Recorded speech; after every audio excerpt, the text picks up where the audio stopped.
Return to me the memory of how. नमस्कार दोस्तों, PIED यानी porn induce erectile dysfunction. Internet पर अत्यधिक पोर्न वीडियोस देखने के परिणाम स्वरूप पुरुषों में होने वाले इरेक्टाइल डिसफंक्शन यानी स्तंभन दोष को ही PIED या पोर्न इंड्यूस इरेक्टाइल डिसफंक्शन कहते हैं। गौरतलब है कि PIED पुरुषों के वास्तविक जीवन में सेक्स के प्रति संवेदनशीलता को निरंतर कम करता जा रहा है। परिणाम स्वरूप वे अपने वास्तविक पार्टनर के साथ शेयर किए जाने वाले शारीरिक अनुभव के रूप में अपने वास्तविक सेक्स से अलग होते जा रहे हैं, जिसका कारण है पोर्न सेक्स वीडियोज में पुरुष एवं महिलाओं के असंभव रूप से परिपूर्ण शरीर, उनके यौन कृत्य, उनके यौन प्रदर्शन के अवास्तविक सीन्स या चित्रणों का सेवन, जिसमें कई ऑर्गेज्म या लंबी अवधि तक स्खलन ना होना महत्वपूर्ण होता है। जिसका नतीजा यह होता है कि यौन क्रिया के दौरान पुरुष अपना आत्मविश्वास खो देता है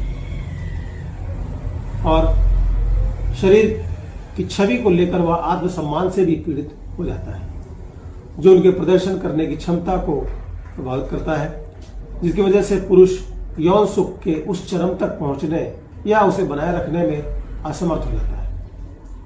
इसका प्रभाव आंशिक रूप से या दीर्घकालिक या फिर स्थायी भी हो सकता है। पोर्नोग्राफी से विभिन्न प्रकार से शारीरिक स्वास्थ्य तो प्रभावित होता ही है, साथ ही कुछ मनोवैज्ञानिक दुष्प्रभाव जैसे प्रदर्शन की चिंता, अवसाद यानी डिप्रेशन, डर यानी फियर, फोबिया, अप्रासंगिक व्यवहार इत्यादि भी देखने को मिल सकता है। इरेक्टाइल डिसफंक्शन की समस्या लगातार वृद्ध वयस्कों को प्रभावित करती है, किंतु आज इंटरनेट के वातावरण में आसानी से सुलभ पोर्नोग्राफी की वजह से किशोरावस्था के बच्चों में भी यह समस्या देखने को मिल रही है। पोर्न आपकी यौन भूख को प्रभावित करता है। अत्यधिक पोर्नोग्राफी की वजह से सेक्स के प्रति लोगों में अत्यधिक हवस या भूख देखने को मिल सकती है, किंतु इरेक्शन हासिल न कर पाना और यौन साथी के साथ संभोग क्रिया में परेशानी महसूस करना आहिस्ता आहिस्ता उन्हें बीमार बना देता है। आप सब भली भांति जानते हैं कि यौन समस्या को आज भी हमारे समाज में लोग एक दूसरे शेयर नहीं करते, यहाँ तक कि वे अपने चिकित्सक से भी अपनी समस्या को बताने में असहज महसूस करते हैं और अपनी सेक्स समस्या को एक लंबे समय तक बनाए रखते हैं, जिसकी वजह से धीरे धीरे वह समस्या भी असाध्य हो जाती है और लोगों में सेक्स के प्रति अरुचि पैदा होने लगती है। एक चिकित्सक के रूप में यह कहना चाहता हूं कि सेक्स का भी हमारे वयस्क लाइफ में बहुत ही महत्वपूर्ण रोल होता है। जिस प्रकार से प्रतिदिन हमारा शरीर भोजन की मांग करता है, उसी प्रकार से सेक्स भी हमारे नियमित एपेटाइट का एक महत्वपूर्ण अंग होता है, जिसे हम नजरअंदाज कतई नहीं कर सकते हैं। यह हमारे शारीरिक एवं मानसिक स्वास्थ्य को भी अनियमित कर सकता है। इस संबंध में मनोवैज्ञानिक निकी मार्टिनेज का कहना है कि वयस्क सामग्री की एक विस्तृत श्रृंखला हमें अपने साथी के साथ उत्तेजित होना या किसी के पास हमेशा की तरह यौन गतिविधियों में भाग लेना धीरे धीरे मुश्किल बना सकती है। उन्होंने अपनी सच्ची इच्छाओं और प्रवृत्तियों को उजागर किया है और अब जब वे इसमें शामिल नहीं होते हैं तो वे उत्तेजित होने के लिए संघर्ष करते हैं। नेटली फाइनगुड गोल्डबर्ग का कहना है कि पोर्नोग्राफी अवास्तविक अपेक्षाएं पैदा कर सकती है कि सेक्स कैसा दिखना चाहिए और आपका साथी कैसा दिखना चाहिए और क्या करने में सक्षम होना चाहिए। वह कहती है कि बहुत से लोगों के लिए पोर्नोग्राफी शर्मिंदगी पैदा कर सकती है अगर उन्हें लगता है कि वे अभिनेता के मानकों पर खरे नहीं उतर रहे हैं। एक अमेरिकी साइकियाट्रिस्ट एलेक्सिन कॉन्सन कहती हैं कि उसे नहीं लगता कि पोर्न स्तंभन दोष का कारण बनता है, लेकिन यह देखना महत्वपूर्ण है कि कोई व्यक्ति पोर्नोग्राफी को कैसे देखता है, यानी उसका नजरिया कैसा होता है। उदाहरण के लिए बाध्यकारी पूर्ण देखना या एक साथ कई दृश्य देखना या जल्दी से एक दृश्य से दूसरे दृश्य पर स्विच करना बहुत अधिक उत्तेजना पैदा करता है, जो आमतौर पर वास्तविक जीवन के यौन मुठभेड़ों में अनुभव नहीं किया जा सकता। यह ईडी यानी इरेक्टाइल डिसफंक्शन की समस्या को पैदा कर सकता है।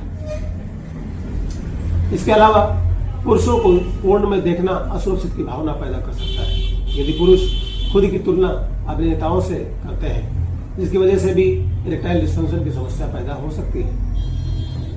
अगर आपको लगता है कि पोर्नोग्राफी के इन पहलुओं में से कोई भी आपके यौन क्रियाकलाप को प्रभावित कर रहा है, तो गोल्डबर्ग कम से कम 90 दिनों तक पोर्नोग्राफी से बचने की सलाह देते हैं। यह तरह से संकेतों को नरम करने में मदद कर सकता है, जो नियमित पोर्नोग्राफी देखने के माध्यम से अविकसित हो सकते हैं। वह इस ब्रेक के दौरान लोगों को अपनी अन्य इंद्रियों के माध्यम से अपनी कामुकता का पता लगाने का प्रयास करने को भी कहते हैं। आइए अब हम पीआईईडी से संबंध रखने वाले कुछ शोधों का अध्ययन करते हैं।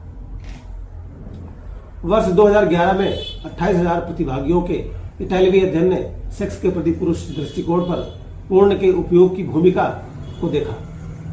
इसमें इस बात के प्रमाण मिले कि अधिक पोर्न सेवन से युवा पुरुषों में कम कामेच्छा हो सकती है और अंततः इरेक्शन प्राप्त करने में असमर्थता।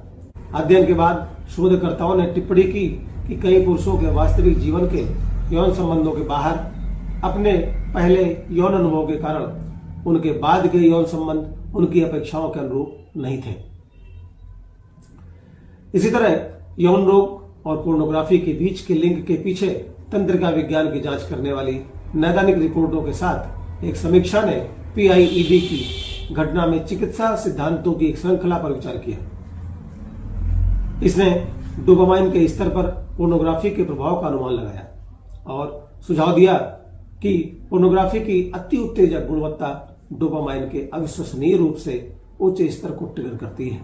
इस तरह यह व्यसनी या लती हो जाता है, लेकिन वास्तविक यौन अनुभवों को थोड़ा भारी महसूस कराता है।